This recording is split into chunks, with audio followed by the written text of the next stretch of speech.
Zondark. Zondark used to be a captain of the town guard, but after getting humiliated by Guts during their first encounter, he became obsessed with revenge. That obsession didn't just fester, it got twisted into something far worse. After crawling back to the Count with his pride shattered and his body broken, he was turned into a pseudo-apostle. The Slug Count saw his rage and desperation and used it to fuel a brutal transformation. His body is swollen with muscle, half his face is caved in, and his voice is a constant growl. But the worst part is his arm, or what's left of it. His entire arm mutates into this disgusting blade-like claw that grows and changes mid-fight. The more damage he takes, the more monstrous he gets. But all of that strength doesn't come with control. Zundark isn't clever. He's wild, barely able to think past the next swing. And all he really wants is to tear Guts apart. His biggest scene happens in Vargas's lab, where he ambushes Guts while the old doctor is trying to help him. What should have been a clean fight turns into a messy, drawn-out brawl. Zundark tanks wounds that would have ended anyone else. Guts slices him, shoots him, even chops parts of him off. But he just keeps coming. Even when half of his skull is gone, Zondark is still fighting like a cornered animal. For a minute, it genuinely looks like he might win, but in the end, Guts finds his weak spot, smashes what's left of his head, and finally puts him down for good. Great Goat. The Great Goat was a man who led a dangerous cult under the Tower of Conviction. He wore a large goat head as a mask and made people join his group by doing strange and disturbing rituals. He claimed he was offering people salvation, but what he was doing was wrong and harmful. Later, during a chaotic time, the egg of the perfect world stabbed him and turned him into a monster. This made him a pseudo-apostle, not a full demon, but something close. After changing, he looked like a monster with a goat's head, 6 fingers on each hand, and a snake-like body part. The main battle happens during the chaos at Albion, when Guts tries to protect Casca from the possessed crowd. It takes place deep in the caves, where the goat moves quickly through the shadows and kills several holy iron chain knights before turning onto Guts. He bounces around so much that Guts can barely keep track, let alone get a clean hit. The turning point comes when Guts uses his explosives, not something he usually relies on. The bombs slow the creature down just enough for Guts to land the kind of strikes he's known for. Even then, the Great Goat takes a beating before finally dropping, and Guts walks away from the fight battered and barely upright. Rosine's Mutated Guardians. Rosine was a young girl who ran away from home because her parents abused her, but one day her father found her and tried to drag her back. When he started hitting her again, she was pushed over the edge. Her pain and fear activated a behelit. She gave up her parents in the ritual and turned it into an apostle. After that, Rosine took over the Misty Valley and made it into her own world, filled with strange creatures that looked like things from fairy tales, but twisted and scary. She called herself the Elf Queen and forced everything around her to fit into her fantasy. To populate her world, Rosine kidnapped children from nearby towns and trapped them in cocoons. Using her apostle powers, she transformed them into what looked like elves,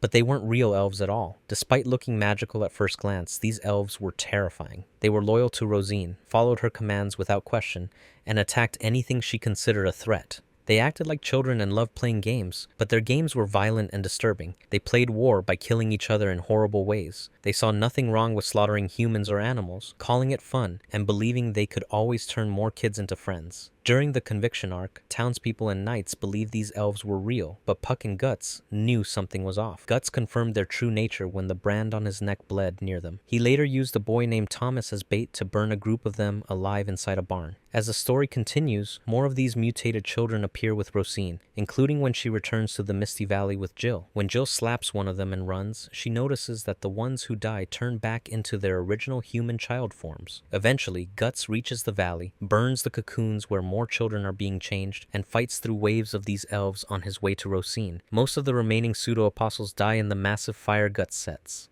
Father Mosgus. Father Mosgus was a religious inquisitor of the Holy See, so devoted to his version of divine justice that burning heretics alive was just part of the job. He believed that suffering was the path to salvation, and he saw torture as a gift from God. His entire life was devoted to enforcing divine law, and he never questioned the justice of what he did. Heretics were burned alive. Prisoners were broken until they confessed. Mosgus carried out these punishments with complete calm, convinced that every act of violence was an act of mercy. In Albion, he found Casca, labeled her a witch, and sentenced her to be burned at the stake. He believed that by doing so, he was cleansing a vessel of darkness. But the execution never took place. The egg of the perfect world, hidden within the ruins, began to reshape reality. As the barrier between worlds collapses, Mosgus is caught in the distortion and undergoes a gruesome transformation. His human form was replaced by something massive and winged, armored in layered stone. His body became almost invulnerable, and his strength increased tenfold. He could breathe fire, take blows that would kill most apostles, and strike with the weight of a collapsing tower. Even after transforming his beliefs didn't change. He still saw himself as a servant of God. He thought Guts was a demon sent to stop holy justice, and he fought to protect what he thought was sacred. He finally caught Guts off guard at the Tower of Conviction. In the tower, he blocked Guts at every turn, surviving slashes, cannon blasts, and explosives. It isn't until Mosgus begins to fully transform into his winged pseudo-apostle form and ascend fully into the sky that Guts spots something. A brief vulnerability in his torso where the armor hasn't fully sealed. That moment is all Guts needs. He jams explosives into the gap and follows up with a full-on charge, blowing the pseudo-apostle wide open right as he's taking to the sky. Even then, Mosgus tries to crush Guts in a last-ditch attack, but the damage is already done and the Stone Angel falls. Mosgus Disciples. Mosgus's disciples didn't need apostle powers to be monsters. They had spent their lives torturing people in the name of divine justice. Each one was deformed in some way, with grotesque bodies shaped by a life of violence and punishment. They worshiped Mosgus. So, when the egg of the perfect world warped the world around Albion, it wasn't a shock that these 6 twisted souls were among the first to mutate into pseudo-apostles. The real shock was how strong they became afterward. Once transformed, each of them gains wings and a more monstrous look. In the air, they move like a flock of birds trained for war. They attack together, defend each other, and overwhelm anyone dumb enough to stand alone. One of their worst moments happens not during a fight, but during a punishment scene in the tower. They drag in a group of starving refugees, men, women, even children, and begin executing them publicly. One snaps a man's spine in half with a single squeeze. Another pins down a screaming woman while reciting a twisted sermon. A third gouges out eyes without blinking. The crowd watches in silence, terrified but paralyzed by faith. Mosgus stands above it all, preaching salvation like it's holy work, while his disciples reduce people to pulp. No one fights back. No one even speaks. That silence says everything about how feared they are, even before Guts gets involved. When the fight finally starts, Guts takes them all on at once. They surround him, hit from every angle, and nearly wear him down. It takes everything Guts has, explosives, cannon blasts, and sheer rage to tear through them. He brings them down one by one, cutting off their wings midair, driving his blade through armor and bone. When the last one falls, it's just silence, the kind that only comes after monsters stop screaming. Daka. When Emperor Ganishka goes full apostle and turns into a god-sized storm of fog and lightning, his power doesn't just stay inside him, it spills out into the world, and what comes next is horrifying. As he stomps across the battlefield, he crushes his own soldiers underfoot, but instead of dying, their broken bodies get warped by the overwhelming astral energy. They come back as Ganishka's spawn, mutated pseudo-apostles or type of pseudo-apostles known as Daka. They kill without an eye blink, and there are hundreds of them. Each Daka spawn is a different kind of nightmare. Some have massive jaws lined with teeth, others are covered in tendrils, claws, or twitching limbs. No two look the same, but they all move with the same hunger. Their sheer size and numbers are enough to flatten whole squads. They trample, crush, and devour anything in their path, and they don't care if you're a soldier, an apostle, or a holy man. Once they're loose, no one is safe. Daka get loose on brutality during the siege of Wyndham. When Griffith's army takes on Ganishka head-on, the Daka hit the battlefield like a tidal wave. Apostles try to hold the line, but even they're caught off guard. The Daka tear through weaker ones with no effort. Humans are barely able to fight back. Even elite warriors are forced to retreat or die. It's so bad that apostles and humans start fighting side by side, not because they want to, but because they have no other choice. A group of Daka breaks through the lines and reaches the Pope. His guards fall instantly. One priest is torn in half, and they nearly cause a full-scale collapse of morale before they're finally stopped by Griffith's war demons. When it's over, the ground is stacked with bodies. No side walks away clean.